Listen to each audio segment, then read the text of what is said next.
নীল চিরকুট। লেখনীতে নৌসিন আহমেদ, রোদেলা। পর্ব সংখ্যা 30। ঘন্টা 2 আগে সন্ধ্যা মিলেছে। হলের প্রতিটি রুমে জ্বলে উঠছে টিমটিম আলো। নির্জন পথগুলো ভূতগ্রস্তের মতো ঠায় দাঁড়িয়ে আছে ল্যাম্পপোস্ট। অন্ধকারের দুষ্টুমিতে তারা এক ক্লান্ত ও বিশ্রান্ত। হলের পাশে ঝোপঝাড়গুলো মাথায় তখন জমাট বাঁধা অন্ধকার। ইট পাথরের শহরেও সন্ধ্যার আলো ছড়াচ্ছে 2-1টা ঝিঝি পোকার দল। দোতলার বারান্দা থেকে সেসব লক্ষ্য করছিল নম্রতা। খুঁটিয়ে খুঁটিয়ে দেখছিল গাছের প্রতিটি পাতার হেলদোল। গায়ে তার বাইরের পোশাক এখনো পাল্টানো হয়নি। পাল্টানো হবে বলেও মনে হচ্ছে না।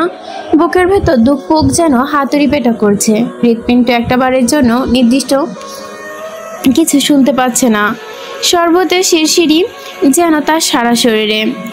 বেলি ফুলের সুগন্ধ। পাশের রুমে কেউ একজন দিন কতক আগে বেলি ফুলের চারা লাগিয়েছিল বারান্দায়। সেই গাছে 2টো বেলি ফুল ফুটে এসেছে। সেই গন্ধে মম করছে চারপাশটা। বেলি ফুলের সুগন্ধ নাকে আসতে হৃদস্পন্দন যেন থেমে গেল নম্রতার। হাতে ধরে রাখা নীল চিরকুটটা শক্ত করে চেপে ধরে থ মেরে দাঁড়িয়ে রইল। তারপর ধীর পায়ে সরে এলো জানালার কাছে। জানালার পর্দা ভেদ করে আসা আলো চিঠিটা আবার মেলে ধরল নম্রতা। ওর এক টুকরো চিঠিটাই যেন 10ম বারের মতো পড়তে আরম্ভ করলো। এই তো পরিচিত সেই অক্ষর, পরিচিত সেই স্বাদ, পরিচিত সেই সুগন্ধ। নম্রতার বুক ভরে আসে। নম্রতা বুক ভরে শ্বাস টেনে টলমলে চোখে চেয়ে রইল নীলাভ কাগজের পাতায়। চিঠিতে সম্বোধনে লেখার অভ্যাস আমার কোনো কালেই নেই। চিঠি সম্বোধনের কিছু লিখতে গেলেও মোটা মোটা লোক চোখের অভিমানী একটা মেয়ের চোখে ভাসে। বুড়ো কুচকে বলে, তুমি কখনো সম্বোধন কিছু লিখো না। সম্বোধনে কিছু না লিখলে কি চিঠি হয়? চিঠি হয় কি না জানি না, কিন্তু ওই অভিমানী চোখ দুটো বড় দেখতে ইচ্ছে হয়। বুকে শিশির বিন্দুর মতো ভদ্র অনুভূতি বর্ষণ করছে। সেই অভিমানীদের অভিমান করার অসংখ্য সুযোগ দিতে ইচ্ছেও হচ্ছে, অবসরে ভাবতে ইচ্ছে করে। তবে সেই অভিমানী মুখে নিখুঁত অভয়, কিন্তু পারি না। প্রত্যেকবারের মতোই মন সেই এমন নয়, অন্যরকম। সবচেয়ে অন্যরকম তার চোখ। সে কল্পনার থেকেও কল্পনাময়, রূপকথার থেকেও স্নিগ্ধ সরল। আমি তাকে যত ভাবি সে আমার তত ভাবায়। অ্যাসাইনমেন্টের খাতায় ভুল করে তার নাম লিখে ফেলি। পাতার পর পাতা লিখে যাই একটাই নাম। ভুল করে আবার নতুনভাবে অ্যাসাইনমেন্ট করতে গিয়েও সেখানেও একই ভুল। কি যন্ত্রণা! আজকাল প্রেসক্রিপশনের পাতাতেও লেখা হয়ে যায় তার নাম। কাটি, আবার লিখি, আবার কাটি, শেষমেশ নতুন কাগজ টেনে প্রেসক্রিপশন লিখি। আশেপাশে কারো পায়ে নুপুরের শব্দ শুনলেই চমকে তাকাই, কারো পায়ে তিল দেখলে চমকে উঠি। কিন্তু সবার পায়ে তিল তো আর তার মতো নিশাতুর নয়, এমন মিষ্টি আর পবিত্র নয়। আমি জানি না তুমি কে, তবে তোমার পাজরা আমার ভাবনার খুব কাছে। আমি তোমাকে চিনতে পারছি না ঠিক, তবে তোমার চোখ দুটো আমায় টানছে। সেই চোখ জোড়ার ওপরে আমি অভিমানগুলো বারবার অভিমানিতার সাথে মিলে যাচ্ছে। আমার কল্পনায় তুমি অন্যরকম, সে বাস্তবে হঠাৎ সাক্ষাৎ জটিলতা আমি ধরতে পারছি না। তবে কি আমি প্রেমিক হিসেবে ব্যর্থ? শুধু বিষাদ ব্যথা, নির্ঘুম রাত্রি, নীল ব্যথা। আমি আবারও একবার ভুল দুঃখ পেতে চাই, মিষ্টি দুঃখ, মিষ্টি ব্যথা পেয়ে সার্থক হতে চাই। আমি খুব চেষ্টা করি নম্রতা নামের মেয়েটির মাঝে নতুন করে প্রেমে পড়তে, কিন্তু পারছি না। তার চোখ দুটো আমায় টানলেও সেই চোখ আমায় আকৃষ্ট করতে পারছে না। আমি 1 জনম 1000 জনম শুধু শ্যামলতাকেই চাই। তার প্রেমে আকৃষ্ট ডুবে ব্যথায় ব্যথায় মরে যেতে চাই। প্রতিটি মুহূর্তে আমি শুধু তার প্রেমে পড়তে চাই। আগামীকাল সেই দুপুরবেলা ঘেমে নিয়ে ক্লান্ত হয়ে আমি আমার পরিচিত শ্যামলতাকে দেখতে চাই। আমার অভিমানী কাল ফিরিয়ে দিও না প্লিজ। বিশেষ দ্রষ্টব্য, শ্যামলতাকে বলবে আমার শেষ চিঠির উত্তর সে দেয়নি, সে উত্তরটা আমার চাই। চিঠিটা পড়া শেষ হতেই গাল বেয়ে গড়িয়ে পড়ল 2 ফোঁটা টসটসে জল। ঠোঁটের কোণে ফুটল প্রাপ্তির হাসি। সে কতদিন পর ফিরে পেল এমন দম বন্ধ করা অনুভূতি। কিশোরী বয়সের অনুভূতিগুলো যৌবনেও কত তাজা, কত মিষ্টি, কত সুন্দর, কতটা প্রগড় অনুভূতি নিয়ে তাড়া করছে তাকে। প্রগর অনুভূতি নিয়ে বারান্দায় পা মুড়ে বসে পড়ল নম্রতা। দেওয়ালে ঠেসে নিচে চোখ বুঝলো। বেলি ফুলের তীব্র সুগন্ধ নাকে আসতে নম্রতার মনে পড়ল পুরনো এক চিঠির লাইন। তোমার আঙিনায় বেলি ফুলের গাছে গাছে ভরিয়ে দিব শ্যামলতা, রোজ সকালে মুগ্ধ চোখে সাদা ফুলের রাজ্য দেখবে তুমি, আর আমি দেখব তোমাকে। তোমার সদ্য ঘুম ভাঙা চোখে লেপ্টে থাকবে কাজল, চোখে থাকবে নিষ্পাপ হাসি, আর সেই হাসি দেখার জন্য হলো তোমার জন্য বেলি ফুলের রাজ্য বানাবো আমি। সেই রাজ্যের রানী হবে তুমি, শুধু তুমি। আর কাছিস? নম্রতা চমকে তাকালো, হাসার চেষ্টা করলো। কখন এলি? বুঝতে পারিনি। নীরা ফোরন টেনে বলল, স্বপ্নে প্রেমিকের বাহুডোরে আটকে থাকলে আশেপাশে খেয়াল কেমনে হবে? নম্রতা ভুরু কুচকে বলল, বাজে কথা। নীরা নিঃসন্দেহে হাসে, তারপর হঠাৎই গম্ভীর মুখভঙ্গি নিয়ে চুপ হয়ে যায়। নীরাকে নীরব হয়ে যেতে দেখে দীর্ঘশ্বাস ফেলল নম্রতা। বেশ রয়েস হয়ে প্রশ্ন করলো, মন খারাপ? নীরা অবাক হওয়ার চেষ্টা করে বলল, মন খারাপ কেন হবে? নম্রতা কয়েক সেকেন্ড বিস্মিত চোখে তাকিয়ে থেকে বলল, ভাই তুই এত স্বাভাবিক থাকিস কিভাবে? রোবট নোস? তবু অনুভূতি শূন্যের মতোই ব্যবহার। নীরা হাসলো, দেওয়াল ঠেসে দিয়ে আকাশের দিকে তাকালো। কিছুক্ষণ দূরে চেয়ে বলল, বাড়িতে খুব ঝামেলা হচ্ছে, কাকারা খুব বাজে বাজে কথা শোনাচ্ছে ভাইয়া আর মাকে। পুরো পাড়া জুড়ে বিশ্রী একটা খবর ছড়িয়ে গেছে। মা আমাকে খুব দ্রুত মরে যেতে বলেছে, ভাইয়া কথা বলা বন্ধ করে দিয়েছে। কাছের মানুষ, কাছের বন্ধুর থেকে অপ্রত্যাশিত একটা ধাক্কা জুটেছে। এমন একটা পরিস্থিতি আমার কাছে দুটো পথ খোলা আছে নমো।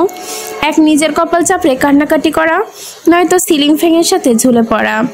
দুই, নিজেকে এতটা শক্ত করা যাতে এই বিশদ বাক্যগুলো প্রতিবেলায় আমাকে খাবারের সাথে খুব সহজেই হজম হয়ে যায়। সমাজের নীতিবাক্যগুলো ছুরির মতো ঢুকতে চাইলেও শরীরটা প্রতিবার বারবার ব্যর্থ হয়। আমি দ্বিতীয় অপশনটা চুজ করেছি। এই ব্যথাগুলো হজম করার চেষ্টা করছি। আমি যে পরিবার থেকে বিলীন করে এত ইমোশন থাকা উচিত নয়। কথাটুকু বলে থামলো নীরা। বাস্তবতার দিকে চেয়ে মৃদু হেসে বলল, আমাদের পৃথিবী খুবই অন্যায়। একটা নিয়ম আছে, সেই নিয়মটার সাথে বেঁধে গিয়েছে আমার ভাগ্য। এখানে কারো কারো জীবন অনেক সুখের ফুলে মোড়ানো, আর কারো জীবন সত্যিকারের দুঃখের সাগরে ডুবে যাওয়ার মতো। এরা কখনো সত্যিকারের দুঃখ সব ওজন সুযোগ পায় না। আবার কারো কারো জীবন থেকে দুঃখ ফুলে মোড়ানো, এরা কখনো সত্যিকারের সুখের ফুলের সন্ধান পায় না।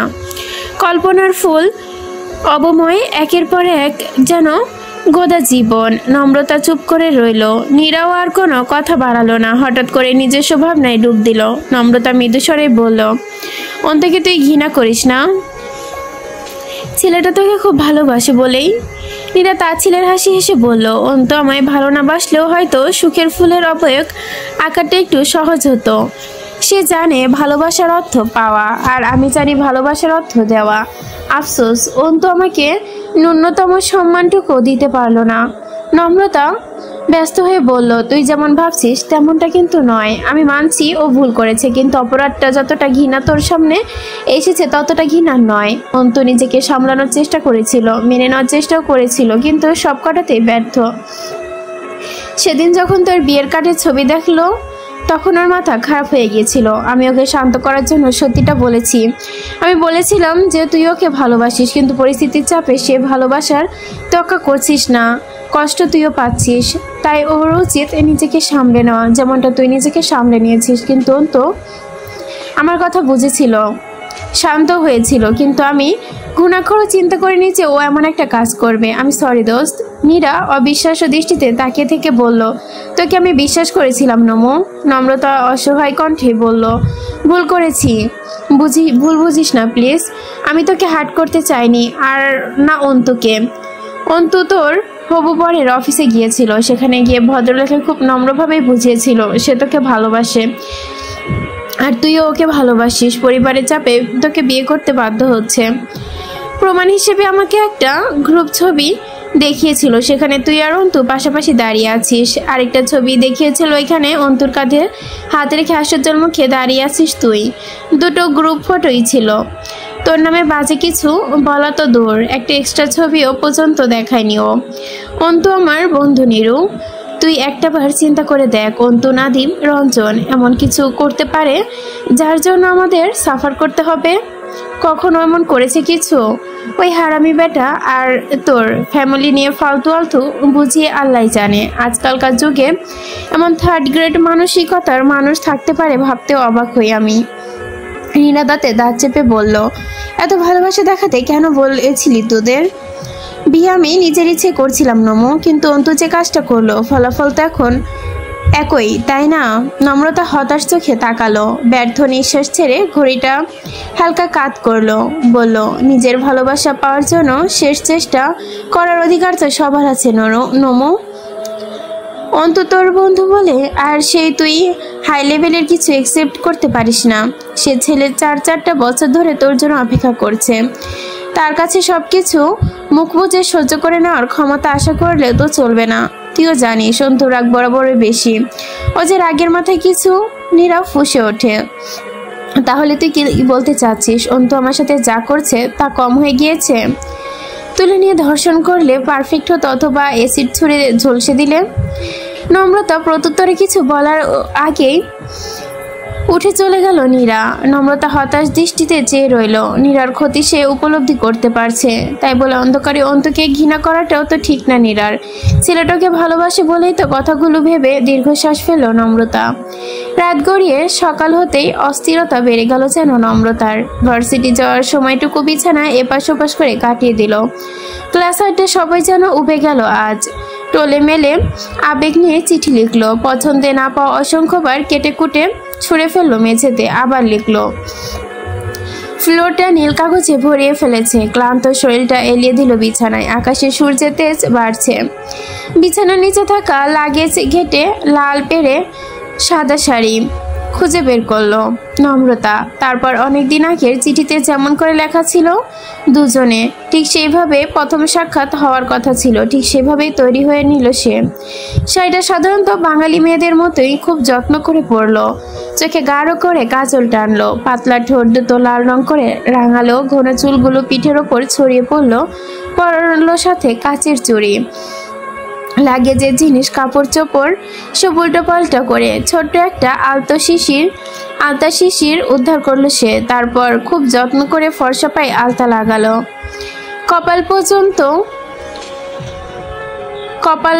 কপালে পড়লো ছোট্ট একটা লাল টিপ। কানে ঝুমকো পড়তে পড়তে ঘড়ির কাঁটা বাড়ার ঘরে এসে ঠেকলো। সাথে সাথে নম্রতা ফোনে মেসেজ ঢুকলো। টুন বাজলো। আরফানে দেওয়া ছোট্ট একটি বার্তা, অপেক্ষা করছি। এতক্ষণ শান্ত থাকলো, শেষ মুহূর্তে এসে নার্ভাস হয়ে পড়লো নম্রতা। হাতে পা কাঁপতে শুরু করলো তার। অস্থির হয়ে লজ্জায় টিপ টিপ করতে লাগলো তার বুক। নম্রতা কিছুক্ষণ ঘরময় পাইচারি করে, দাঁত দিয়ে নখ কাটে। বারান্দা থেকে নিচের রাস্তাও কিছু কি দিল। ঠিক দ্বিতীয়বার বার্তাটি এলো 12:20 মিস নম্রতা। নম্রতার বুক ফুলিয়ে শ্বাস নিল, নিজেকে শান্ত করলো। আয়নায় নিজেকে শেষবারের মতো দেখে সিঁড়ি বেয়ে নিচে গেল। দোতলার গেট পর্যন্ত পৌঁছাতে অসংখ্যবার একই চিন্তা মাথায় গেঁথে গেল। বেশি সেজে ফেললাম না তো? আরফান কিছু ভাববে না তো তাকে দেখে? পর মুহূর্তে ভাবলো, কি ভাববে? সে মোটেও ডাক্তার আরফানের সাথে দেখা করতে চাচ্ছে না। সে যাচ্ছে একান্ত নিজের মানুষের সাথে দেখা করতে, তার বহু কাঙ্ক্ষিত সেই মানুষের সাথে দেখা করতে। এত অস্বস্তি তাকে মানাবে কেন? গেটের কাছে রিকশায় বসে অপেক্ষা করছিল আরফান। গায়ে তার নীল পাঞ্জাবি, হাতে কবজিতে কালো রঙের একটি ঘড়ি, এক হাতে মুঠোভর্তি কালো ফ্রেমে চশমাটি। সূর্যের তেজে অনেকক্ষণ আগে ঘাম ছুটে গেছে তার শরীরে। আরফান দুহাতে মুখ ঢেকে জোরালো শ্বাস ফেলল। মুখ ঢেকে হাত সরিয়ে ঘড়ির দিকে সময় দেখলো। তারপর বেখেয়ালি দৃষ্টিতে একবার গেটের দিকে তাকালো। গেট থেকে দৃষ্টি ফেরাতেই কপাল কুঁচকে ফেললো সে। ধীরে ধীরে ঘাড় ঘুরিয়ে আবারও গেটের দিকে তাকালো। গেটে দাঁড়িয়ে থাকা রমণীকে সে দেখে কপালে ভাঁজ গেল যেন সরে। মসৃণ হয়ে এলো মুখ। ধবধবে ফর্সা নম্রতার গায়ে লাল পাড়ে সাদা শাড়িটা, মায়াবী চোখে ঘন কাজল। আরফান ঢোক গেল। পাঞ্জাবির কলার টেনে ঠিক করতে করতে চোখ ফোরালো সামনে। তারপর আবারও তাকালো নম্রতার চোখে। ঘোর লাগা মুগ্ধ দৃষ্টিতে ধীরে ধীরে পায়ে কাছে এসে ঠেকলো। সুন্দর পাজোড়া আজ আলতা রাঙা, হাতের রিনঝিন কাচের চুড়ি। আরফান মুগ্ধ হয়ে মুখটা ধীরে ধীরে উজ্জ্বল হয়ে উঠল। চোখের পর্দায় থাকা দ্বিধা সরে গেল মুহূর্তেই। রিকশার পাশে সরে বসতে নির্বিকার কণ্ঠে বলল, উঠে আসুন, এত রোদ, গরমে মারা যাচ্ছি। আরফানের নির্বিকার কণ্ঠে চোখ তুলে তাকালো নম্রতা। দ্রুত চোখ নামিয়ে নিয়ে রিকশায় উঠে বসলো। রিকশায় উঠে বসতেই বাহুতে বাহু স্পর্শ লাগে দুজনার। আরফান এবার আর আগের মতো সরে বসলো না। দীর্ঘক্ষণ নীরব থেকেই বলল, 30 মিনিট অপেক্ষা করালেন আমায়। নম্রতা কাটকাট জবাব, 30 মিনিটেই ক্লান্ত? মেয়েরা চাইলে 4 বছর অপেক্ষা করতে পারে। অপেক্ষা করতে করতে অনন্ত জীবন। আচ্ছা, 4 বছরে কত মিনিট হয় জানেন? 4 বছর হয় 20,43,600 মিনিট। সেই মিনিটের হিসেবে 30 মিনিট খুব অল্প, তাই নয় কি? আরফান জবাব দিল না, চোখ ফিরিয়ে অন্যদিকে তাকালো। ছোট্ট একটা শ্বাস টেনে নিয়ে নম্রতার চোখে চোখ রাখলো। গাঢ় কণ্ঠেই বলল, অপেক্ষা কি সবসময় একপক্ষিক হয়? নম্রতা ভুরু বাঁকিয়ে তাকালো। তা হয় না। আরফান নিশ্চুপ চেয়ে রইল নম্রতার চোখে। খুব সাধারণ মুখটি উজ্জ্বল অভিমানী চোখ দুটি আক্রোশিত ডুবে যাচ্ছে হঠাৎ। আপনার দুটো বিষয় জানার জন্য জানিয়ে রাখা আমার কর্তব্য। প্রথমত, আমার অতি শীঘ্রই হয়ে যাওয়া বিয়েটা কখনোই হচ্ছে না। দ্বিতীয়ত, সন্ধ্যার আগে আপনার হলে ফেরাটাও হচ্ছে না। আরফানের কথায় প্রগড় অধিকারবোধের ছাপ পেয়ে ভীষণ অবাক হলো নম্রতা। মনের সুপ্ত গহ্বরে বয়ে গেল যেন ভালো লাগার হাওয়া। আনন্দে নাকি বিষময়ে তা জানা যাচ্ছে না। সেই নম্রতা ক্ষণকাল নিশ্চুপ চেয়ে বলল, ডক্টর আরফান আপনি? আরফান তাকিয়েছিল, চোখ তার চঞ্চল দৃষ্টি। নম্রতা মাঝখানে থামিয়ে দিয়ে একদম অন্যরকম কণ্ঠে বলল, নিষ্প্রভ। নম্রতা একদম ক্ষীণ কণ্ঠে আওড়ালো, নিষ্প্রভ? আরফানের চোখে খেলে গেল তৃপ্তির হাসি। খোশামেদ কণ্ঠেই বলল,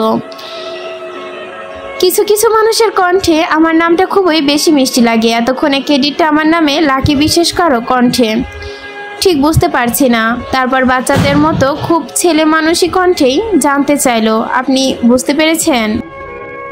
ঘামাক্ত দুপুরে গাধার মতো খেটে খুঁটে মাত্র বাসায় ফিরেছে আনিসুল সাহেব। তেতে ওঠা রোদে মাথাটা কেমন ঝিমঝিম করছে। মতিঝিলের অফিস শেষে ধানমন্ডিতে আসতে সময় 17 মিনিট, অথচ আনিসুল সাহেবের লেগেছে 1 ঘন্টা 20 মিনিট। এই অসহ্য গরমে লোকাল বাস মানেই বিশ্রী ব্যাপার। 17 মিনিটের পথ অতিক্রম করতে ঘণ্টাখানেক জ্যামে ফেসে থাকা, আর তার থেকেও বিশ্রী ব্যাপার চারপাশে অনেক ঘামের গন্ধ, ধুলাবালি, দম বন্ধ করা বাতাস, আর অযথা চেঁচামেচির মাঝে ঘণ্টাময় বসে থাকতে কেন ভদ্রলোকেরই মেজাজ ঠিক থাকার কথা না। আনিসুল সাহেবেরও নেই, তবে তার মেজাজ খারাপের পুরো দোষটা জ্যামের ঘাড়ে চাপিয়ে দেওয়া যায় না।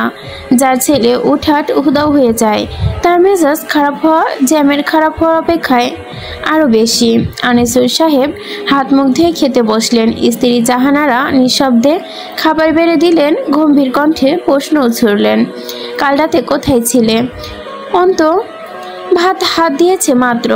বাবার প্রশ্নে বিচলিত না হয়ে মাথা নুইয়ে চুপ করে রইল। আনিসুল সাহেব আবার একই প্রশ্ন করল। আগের বারের থেকেও ঠান্ডা শোনালো তার কণ্ঠ। অন্ত ভাতের দলাটা গিলে নিয়ে নম্র কণ্ঠেই বলল, এক বন্ধুর বাসায় ছিলাম আব্বা। আনিসুল সাহেব চল শক্ত হলো মুহূর্তেই। ধীরে ধীরে তপ্ত হয়ে উঠল কণ্ঠস্বর। কেন? ঢাকা শহরে তোমার নিজস্ব বাসায় নিজস্ব রুম থাকা সত্ত্বেও বন্ধুর বাসায় থাকতে হবে কেন? আমি তোমার উত্তরের পেছনে কোনো যৌক্তিকতা পাচ্ছি না। অন্তু উত্তর না দিয়ে ভাত মাখাতে মনোযোগ দিল। আনিসুল সাহেব গম্ভীর কণ্ঠে প্রশ্ন করলেন, তুমি রাতে ফিরছো না, এই সংবাদটা বাসায় জানানো উচিত ছিল কিনা তোমার? জি। তাহলে জানাওনি কেন? অন্তু উত্তর দিল না। কিছুক্ষণ নীরব থেকে হুট করেই অদ্ভুত এক প্রস্তাব দিয়ে বসলো, আমি বিয়ে করতে চাই আব্বা। আনিসুল সাহেব হতভম্ব হলেন, ছেলের মুখের দিকে চেয়ে রইলেন। শীতল কণ্ঠে শোধালেন, কি বললে? অন্ত নির্বিকার কণ্ঠে জানালো, আমি বিয়ে করতে চাই। আনিসুল সাহেব খাবার খাওয়ায় মনোযোগী হলেন। কয়েক লোকমা খাবার খেয়ে খুবই গম্ভীর কণ্ঠে প্রশ্ন করলেন, তুমি কোন মেয়ের সাথে সম্পর্কে জড়িয়েছ? রাতের সময়টা তার সাথে কাটিয়েছ বা কিছু? জি না। আনিসুল সাহেবের কণ্ঠ চোখে তাকালেন ঠান্ডাভাবে। তাহলে হঠাৎ বিয়ের কথা আসছে কেন? আমার প্রয়োজন। এবার যেন বিস্ময় ঘটল। টেবিলে থাকা কাচের জগটা মেঝেতে ছুঁড়ে ফেললেন আনিসুল সাহেব। জগটা তীব্র ঝনঝন শব্দ তুলে ইহলোক থেকে পরিত্যক্ত হলো। অন্তর 10ম শ্রেণীর পড়িও ভাই টেলিভিশন বন্ধ করে ভীত চোখে চেয়ে রইল বাবা আর ভাইয়ের দিকে। অন্তর মা আঁতকে উঠে বললেন, আহা, অযথা জিনিসপত্র ভাঙচুর করছেন কেন? ছেলে তো মাত্র ফিরলো, খাওয়া শেষ করলেও তো কথা বলা যেত নাকি?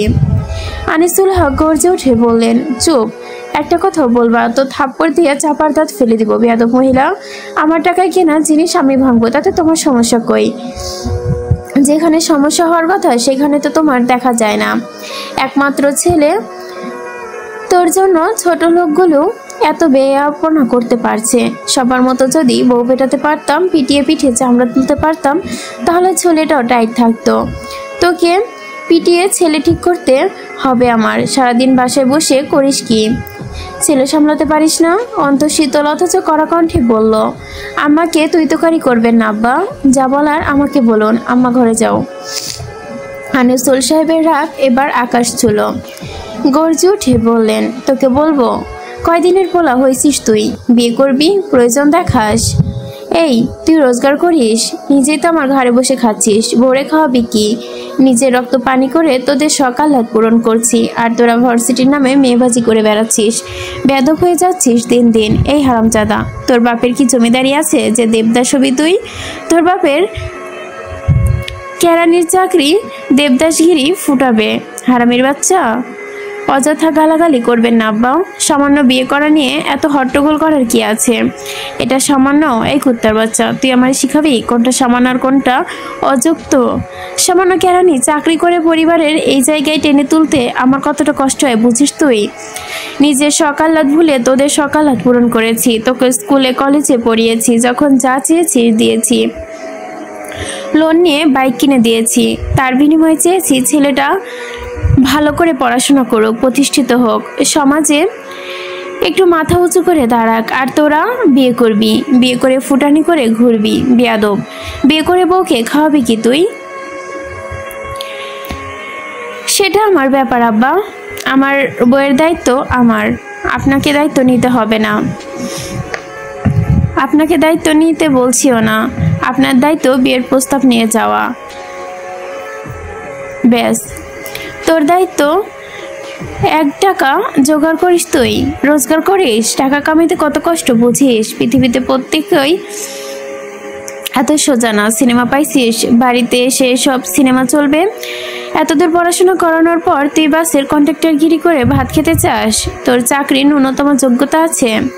অন্তত উত্তর দিল না। আনিসুল হক নিজেকে শান্ত করার চেষ্টা করলেন। আজকের পর বিয়েটির কোনো কথা যেন আমার বাড়িতে না ওঠে, আর ওই নীরা মেয়েটার আশেপাশেও যেন তোকে না দেখি। অন্ত চমকে তাকালো। বাবা তো নীরার ব্যাপারটা জানার কথা নয়, অন্ত বলেনি। তাহলে প্রশ্ন করতে গিয়েও চুপ করে রইল অন্ত। আনিসুল হক খানিক চুপ থেকেই বললেন, এসব ফালতু বন্ধু বান্ধবের কোনো প্রয়োজন নেই। এসব নষ্ট ছেলেপুলের সাথে এত মাখামাখি কিসের তোমার? আর ওইসব বউগুলো বন্ধু জুটিয়েছ তুমি, সব কয়টাই বেয়াদব। একদিন হাসপাতালের সামনে তোমার এক বন্ধুকে দেখলাম গিটার নিয়ে ঘুরছে, যে ছেলেটা হাসপাতালের সামনে দাঁড়িয়ে সিগারেট টানছিল। আমাকে দেখে সিগারেট ফেলার প্রয়োজনটুকু বোধ করলো না।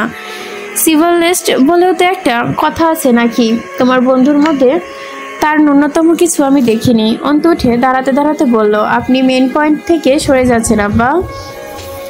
আলোচনা আমাকে নিয়ে হচ্ছিল, আমার বন্ধুদের সিভিলাইজেশন শেখাতে যাবেন না। ক্ষুদ্র আনিসুল সাহেব হাতের প্লেট ঠেলে উঠে দাঁড়ালো। হুট করে চর বসালো তার জোয়ান ছেলের গালে। রাগে টলমল কণ্ঠে বললেন, আজকাল মুখে মুখে কথা বলা শিখে গেছো তুমি। এসব বেয়াদবের সাথে একটু বেশি ঘুরে এমন অধপতন। ছেলে চর মারাতে দেখে আতকে উঠলেন জাহানারা। দৌড়ে স্বামীর কাছে গেলেন, ডান বাহুটা টেনে ধরলেন। কি করছো? এত বড় জোয়ান ছেলের গায়ে কেউ হাত তুলে? মাথা শান্ত করো।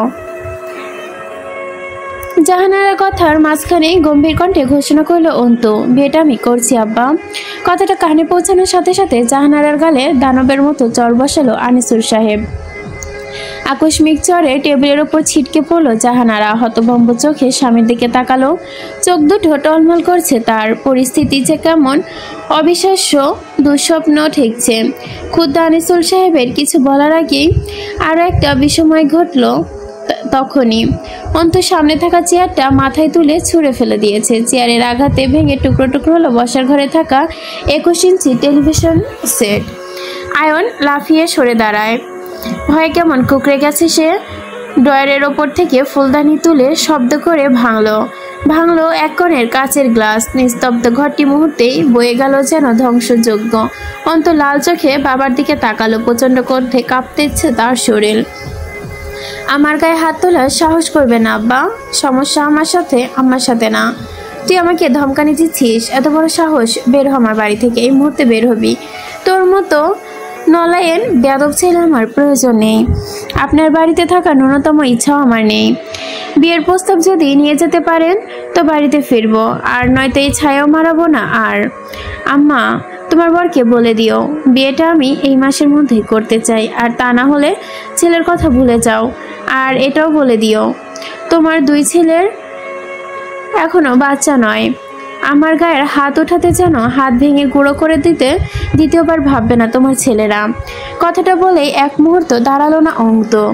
মায়ের কাছে বিদায় নেওয়ার সময়টুকুও দিল না। সামনে থাকা ছোট্ট টোলটা লাথি মেরে প্রচণ্ড শব্দ তুলে বাসা থেকে বেরিয়ে গেল। আনিসুল সাহেব হতভম্ব চোখে ছেলে যাওয়ার দিকে তাকিয়ে রইল। চোখে মুখ গম্ভীরতা ফুটে উঠল এই মুহূর্তে। এই দীর্ঘ জীবন সংসারে পেছনে দেওয়া শত শত বলিদান চোখের সামনে ভেসে উঠতে লাগলো তার। মাথার ঘাম পায়ে ফেলে রক্ত পানি করে কাদের জন্য এসব করেছে? কাদের জন্য করেছে এত ত্যাগ, এত পরিশ্রম? আনিসুল সাহেব চোখ ফেটে জল গড়াতে চায়, কিন্তু অনেক বছরে শক্তপোক্ত বেড়িবাঁধ পোড়ানোর সাহস তাদের হয় না, জল গড়ায় না। চোখ দুটো রক্তিম থেকে রক্তিম হয়ে ওঠে ক্ষণে ক্ষণে। বড় ভাইদের ধ্বংসলীলা দেখে ভীতসন্ত্রস্ত হয়ে গেল। বাবার দিকে চেয়ে রইল আয়ন। বাবা নিশ্চিত ভাইয়ের রাগ মেটাতে তাকেও বেয়াদব মারবে, এখন মাকেও তো মারবে। আয়ন পিনপতন নীরব থেকে ভাবল, আয়নের পিকনিকে যাওয়াটাও বুঝি ক্যান্সেল হবে। এত কিছুর পর বাবার কাছে টাকা চাওয়ার সাহস কি আয়নের হবে? সাহস দেখিয়ে বাবাকে বললেই কি বাবা দিবে? আয়ন জানে কি দিবে, কখন দিবে। একদমই দিবে না এখন। আয়নের কান্না পেয়ে যাচ্ছে। ভাইয়ের প্রতি তার প্রচণ্ড অভিমান হচ্ছে, রাগ হচ্ছে বাবার প্রতিও। বাবা কেন মাকে মারে? প্রচণ্ড গরম, গাছগাছালি ঝলমল করছে। উত্তপ্ত রোদের তাপে নুয়ে পড়েছে গাছের কচি পাতা, তেতে উঠেছে ঘাস। পিচঢালা রাস্তাঘাট, বিশ্ববিদ্যালয়ের সামনে মানিক মামার চায়ের স্টল। পাশাপাশি কাঠের বেঞ্চে বসে বিরস মুখে চা বাঁচাচ্ছেন তিনি। গরমের দুপুরে চায়ের খদ্দর কম। নাদিম 2 বেঞ্চে একটির সাথে বসে সিগারেট টানছে। কালচে ঠোঁট জোড়া জ্বলন্ত সিগারেট চেপে ধরে মোহনীয় এক সুর তুলেছে গিটারে। এমন সময় কোথা থেকে ছুটে এলো ছোঁয়া। নাদিমের পাশে ধপ করে বসে পড়েই রুমালে মুখ মুছল, হাত দিয়ে চোখ আড়াল করার চেষ্টা করলো। উফ, এত রোদ, শরীর জ্বলছে। নাদিম গিটারে ছন্দপতন হলো। চূড়ান্ত বিরক্ত হয়ে বলল, তা তুই তোর মাখনের অঙ্গ নিয়ে রইদে বাইরে কেন? ফ্রিজে ঢুকাই বসে থাকতে পারলি না? শরীর জ্বলছে বা খারাপ কথা এসে গেছিল মুখে? দূরে গিয়ে বস হারামি। মুখ ফুলিয়ে তাকালো। ব্যাগ থেকে মিনারেল ওয়াটার বের করে গলা বেচালো। তারপর কৌতূহলী কণ্ঠে বলল, রঞ্জন কইরে? ক্লাসও তো করেনি আজ। রঞ্জন জাহান্নামে গেছে। ডিপার্টমেন্টের ছাদ থেকে লাভ দিয়া তুইও জাহান্নামে চইলা যাবইন। দয়া কর, তোর ওই স্টাইল মার্কা বাংলা শুনতে মেজাজ খারাপ হয়ে যায় আমার। বালে স্টাইল। সোয়ার মেজাজ খারাপ হয়ে যাচ্ছে। অতিরিক্ত মেজাজ খারাপে কান্না পেয়ে যাচ্ছে। নাদিমের এইসব 3rd ক্লাস কথাবার্তা শুনলে তার গা জ্বালা করে। একটা মানুষের মুখের ভাষা তো অশ্লীল কিভাবে হতে পারে? ছোঁয়ার আগে গজগজ করতে করতেই বলল, নমু আর নিরু ভার্সিটি আসেনি আজ।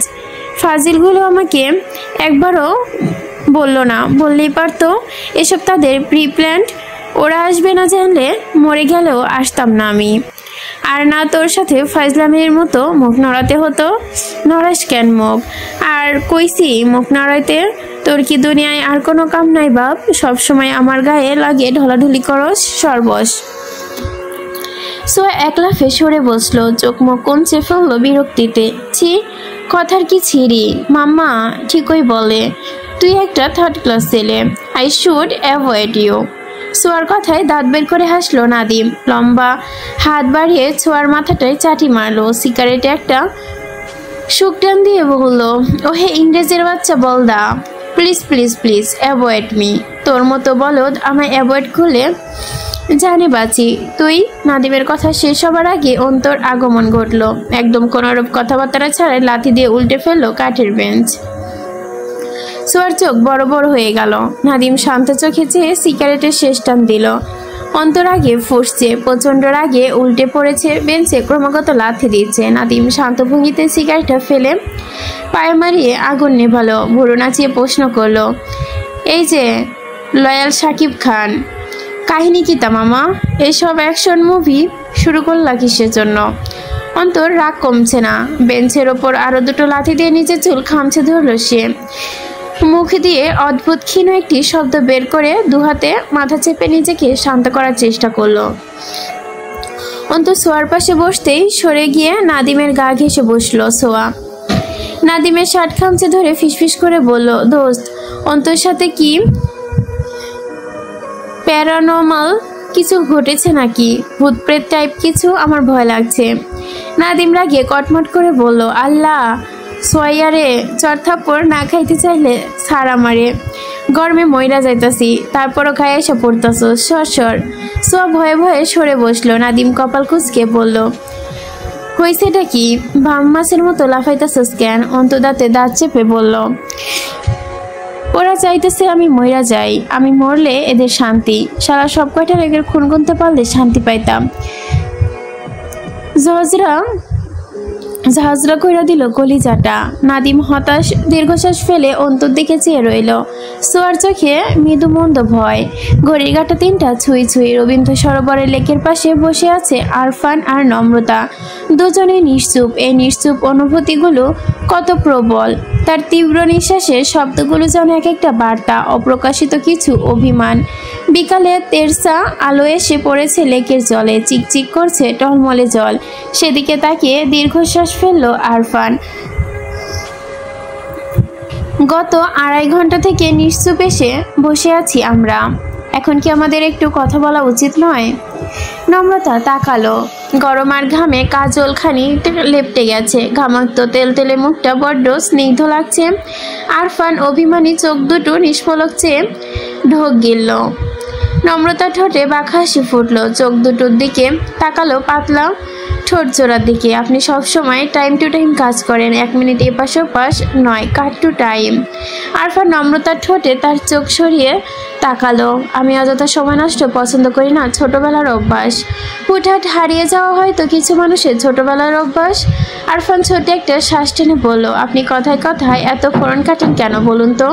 সত্যি বললেই মানুষ ফোড়ন ভাবে। কথাটি বলেই মুখ ঘোরালো নম্রতা। আরফান দীর্ঘশ্বাস ফেলল। আমাদের কি আর কোনো কথা নেই?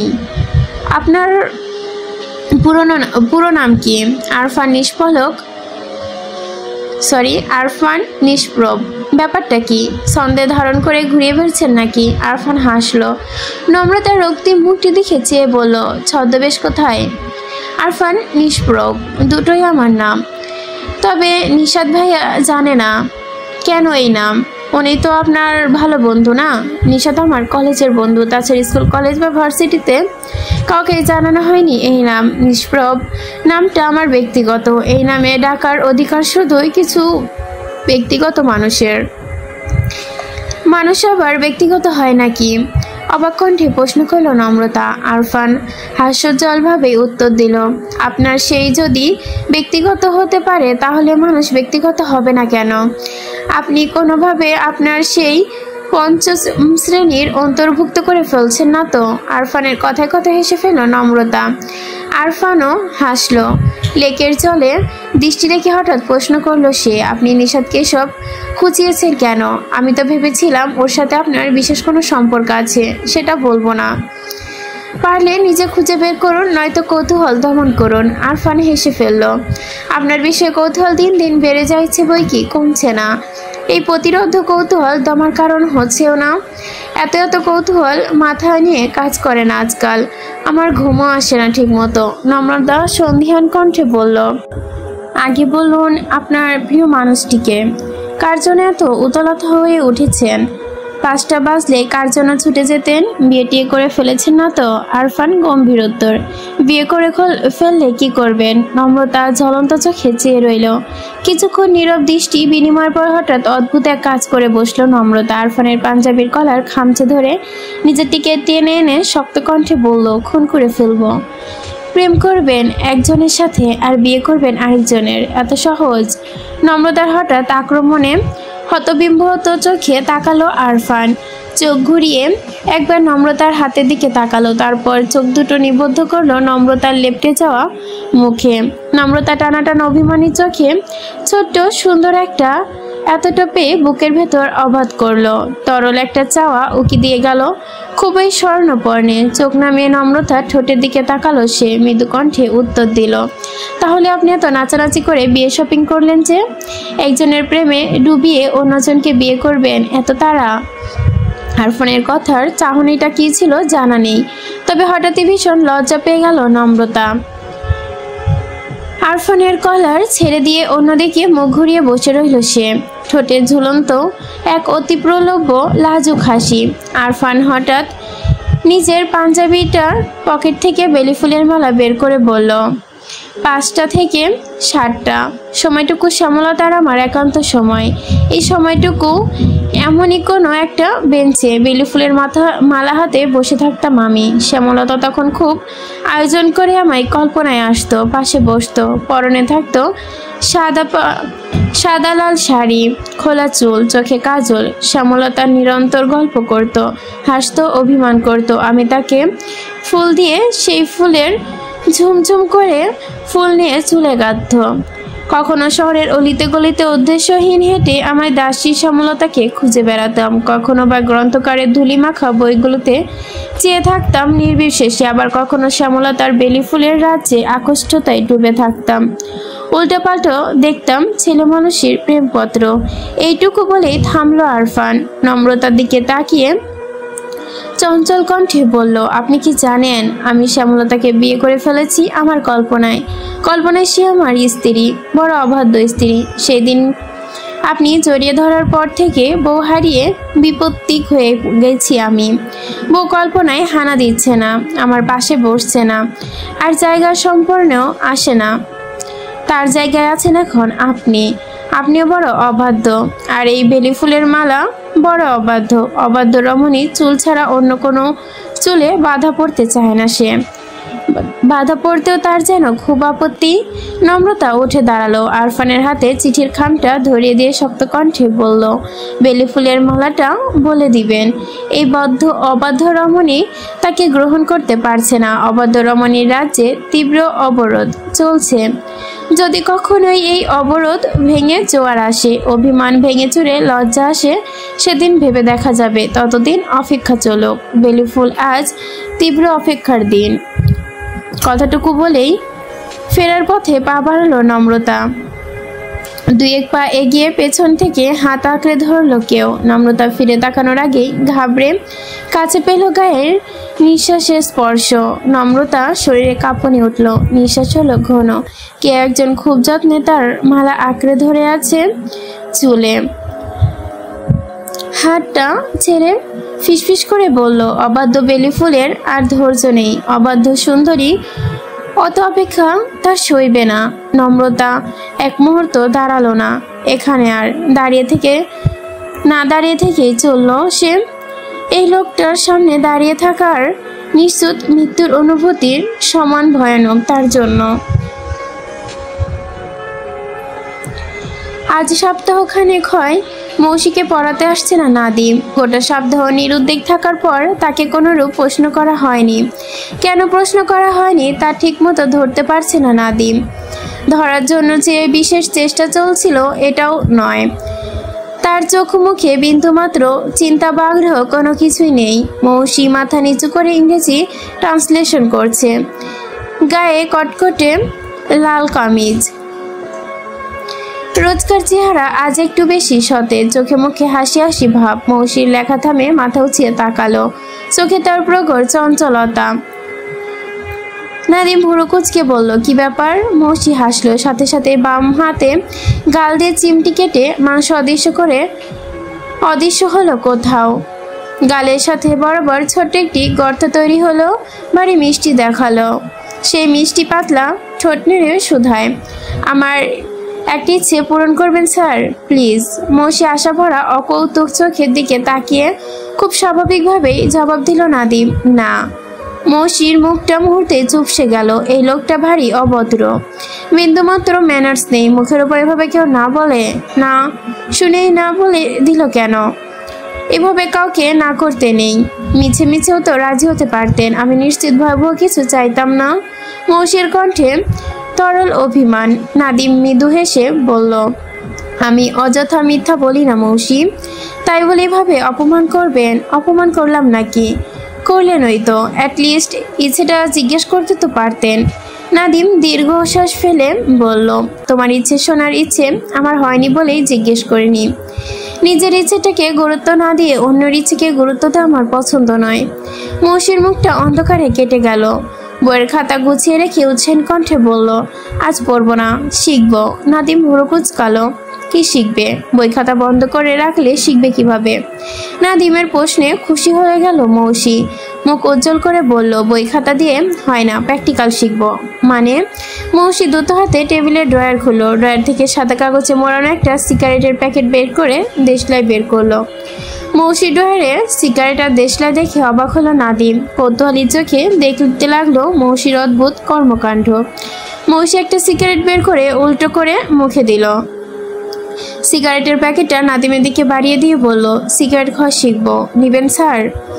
আপনার পছন্দের সিগারেট, বেনসন, এক প্যাকেটে 280 টাকা নিয়েছে। দামটা ঠিক আছে না? নাদিম সিগারেটটি নিল না, তবে জবাব দিল, হ্যাঁ দাম ঠিক আছে। আর হাতে সিগারেট দেখে অবাক হচ্ছে না স্যার? একদমই হচ্ছে না তা নয়, তবে যতটুকু হয়েছি ততটুকু হওয়া উচিত হয়নি। মেয়েদের হাতে সিগারেট থাকাটা অবাক হওয়ার কিছু নয়, অনেক মেয়ে সিগারেট খায়। মৌসি একটু অসন্তুষ্ট হলো, মুখ থেকে সিগারেটটা সরিয়ে শান্ত কণ্ঠে বলল, সব মেয়ের সাথে আমার তুলনা করবেন না।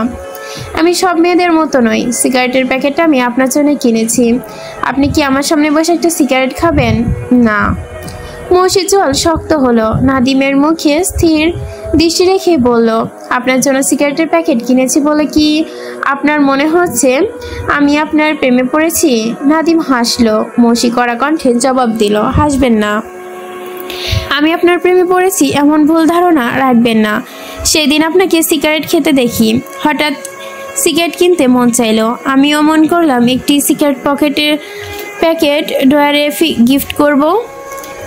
এটা কোনো বড় ব্যাপার না। মৌসি গাঢ় কথায় কোনোদিনও নাদিম তীব্র আঘাত হালান করেনি। মৌসি বিরক্তির চোখে চেয়ে রইল। নাদিম ফোন হাতে উঠে দাঁড়ালো, অন্তত দায়সারা কণ্ঠে বলল, তুমি নিজেই নিজেকে ডিক্লোজ করো মৌসি। তুমি কাকে কি গিফট করছো আর কাকে কি দিচ্ছ তাতে আমার বিন্দুমাত্র আগ্রহ নেই। বিশ্ববিদ্যালয় চত্বরে প্রয়োজনে বা অপ্রয়োজনে দামি গাড়ি নিয়ে ছায়ার মতো কাকে লক্ষ্য করে বেড়াচ্ছ তাতেও আমার আগ্রহ নেই। আমার আগ্রহ খুবই সীমিত। আমার সীমিত আগ্রহে তুমি সম্পর্কিত কোনো ব্যাপার নেই। মৌসি মাথা নিচু করে ফেলল।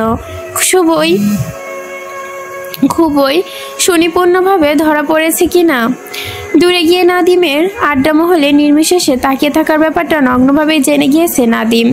খেয়াল করেছে লজ্জায় আর অপমানে ভেতরটা টলমল করছিল মৌসির। মৌসি গলা কিছুটা নরম করে কথা বেরোতে যাচ্ছিল না, বহু কষ্টে বলল, আপনি কাল আসবেন না স্যার? নাদিম তীব্র বিতৃষ্ণা নিয়েই বলল, আমি অভদ্র মেয়েদের ঠিক সহ্য করতে পারি না মৌসি। মৌসি টলমল চোখে তাকালো। বর্ষণ হলো ভাব, আত্মসম্মানেও যেন একটা টলমল ভাব এলো। প্রচণ্ড রাগে জ্বলে উঠল শরীর। নাদিমের এই মুখের ওপর কথা বলে দেওয়ার স্বভাবটা একদম অসহ্য লাগতো মৌসির। রাগ লাগতো, বিরক্ত লাগতো। দুর্ভাগ্যবশত আজ নাদিমের এমন স্বভাবের জন্য তাকে এতটা ভালোবাসে মৌসি। নাদিম সবসময় কেন এত অবহেলা করে তাকে? 2 টাকার দামও দেয় না। মৌসি কি এতটাই তুচ্ছ? টাকা পয়সার সৌন্দর্য কোনো কিছুতেই কম নেই মৌসির, তবুও কেন এত বিরাগ নাদিমের? এই যে মৌসি লুকিয়ে চুরিয়ে নাদিমকে দেখে, তার সিগারেট খাওয়ার মতো তুচ্ছ স্বভাবটা দেখে ফেলেছে। এতেও যেন তার দোষ। মৌসির মতো এত আয়োজন করে কেউ কিভাবে ভালোবাসতে পারে তাকে? তবুও নাদিম উদাসীন। আচ্ছা, এ নাদিম চাইটা কি? নাদিমের চাহিদা কি মৌসির মাঝে একটুখানি নেই?